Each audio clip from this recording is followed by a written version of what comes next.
Peg, A Life to Remember by Brian for our children and grandchildren.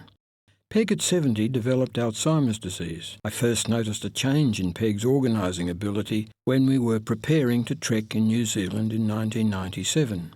Peg took up trekking in 1987. She trekked in many parts of the world, covering 13 years. There's Peg, comes Ursula.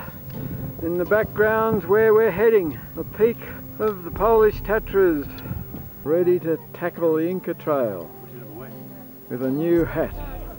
When trekking the Apuan Alps in 2000, this was in Italy, Peg would sit down on the ground and say, "I'm not going any further." Alzheimer's was playing a part, and I had to coax her to get up and go on.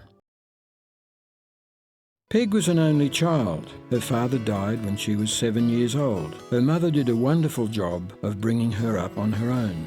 They lived in Wood End during World War II, returning to Melbourne when Peg went to school at Lauriston. Peg worked at ICI as secretary to some of the top executives. We met there and married in 1952. We built our first house ourselves with hammer, nails and saw, and had 2 children, Jan and Sandra. We moved to Brighton 6 years later when Andrea was born. When the children were young, we took them snow skiing. This was the beginning of Peg getting her family into skiing. We had our golden wedding anniversary in 2002. Peg continued to dedicate her life to her family. Her children have followed this dedication with our 8 grandchildren. Peg did Meals on Wheels for 15 years and received a Red Cross medal at Government House from the Governor's wife, Lady Murray. She helped build BMW Ski Lodge in 1950 at Mount Buller. She was the driving force for all the interior for the new Dinner Plain Lodge. We all get together, children, husbands, grandchildren at Dinner Plain every Easter. Friends even come from overseas and interstate. A great time is had by all.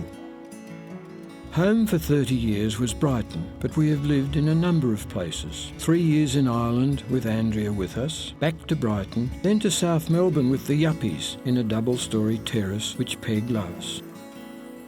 From August 2003, Peg has moved into a nursing home back in her old hometown of Brighton. She's there, she's settled, and she's very happy. I live close to Peg, but am in the throes of moving. I have lost a whole lot of photos. Maybe Peg has hidden them.